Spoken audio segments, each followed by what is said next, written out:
കൂട്ടാ അമ്മ വരച്ച പടം കൊള്ളാവോടാ? നോക്കിയേ, കൊള്ളാവോ? ഇതിങ്ങനല്ലേ വരയ്ക്കേണ്ടത്, ഇങ്ങനെയാണ് വരയ്ക്കേണ്ടതെന്ന് എനിക്ക് പറഞ്ഞു തരുവാണ്. എൻ്റെ മൈൻഡ് ഒന്ന് ഫ്രഷ് ആവാനും എൻ്റെ സ്ട്രെസ്സൊക്കെ ഒന്ന് കുറയാനും വേണ്ടിയാണ് ഞാൻ ഡ്രോയിങ്സ് ഒക്കെ ചെയ്യുന്നത്. അപ്പോൾ എനിക്ക് തുണിയൊക്കെ മടക്കി വെക്കാനുണ്ട്. അപ്പോൾ തുണിയൊക്കെ ഞാൻ മടക്കി വെച്ച് തന്നപ്പം ഇവിടെ ഒരാൾ മുട്ട പപ്സ് ഉണ്ടാക്കുവാണ്. വേറെ ആരുമല്ല, എൻ്റെ കെട്ടിയവനാണ് ഉണ്ടാക്കുന്നത്. ആളിങ്ങനെ യൂട്യൂബിനകത്ത് കുറേ റീൽസ് കണ്ടിട്ടിരിക്കുമ്പോൾ എന്തെങ്കിലും ഫുഡിൻ്റെ വീഡിയോ വരും.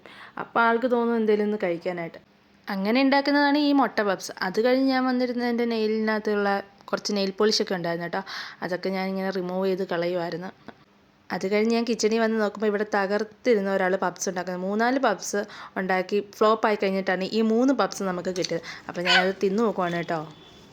മുട്ടയൊക്കെ ഉണ്ട്, ഭാഗ്യം. അത് കഴിഞ്ഞ് ഞങ്ങൾ പോയത് ദുർഗാമാട്ടിലോട്ടായിരുന്നു. ആശിക്കുട്ടന് ബോട്ടിൽ വാങ്ങണമായിരുന്നു. അവൻ്റെ ബോട്ടിൽ പൊട്ടിപ്പോയി. അപ്പോൾ ആ ബോട്ടിൽ അവന് വേണ്ടാന്ന് പറഞ്ഞായിരുന്നു കേട്ടോ. അച്ഛനും മോനും കൂടി അവിടെ ബോട്ടിൽ നോക്കുന്ന സമയം കൊണ്ട് ഞാൻ എനിക്ക് വേണ്ടി കുറച്ച് സാധനങ്ങളൊക്കെ വാങ്ങിച്ചു. ആശിക്കുട്ടൻ അവിടെ ഓടി നടന്ന് എന്തൊക്കെയോ പറക്കുന്നുണ്ട്. നമ്മൾ സാധനമൊക്കെ വാങ്ങിച്ചു, പക്ഷെ നമുക്ക് ബോട്ടിൽ മാത്രം കിട്ടില്ല. ആശിക്കുട്ടന് പറ്റിയ ബോട്ടിൽ അവിടെ ഇല്ലായിരുന്നു കേട്ടോ. അപ്പോൾ അത്രയേ ഉള്ളൂ ഇന്നത്തെ വിശേഷം. Tata, bye bye.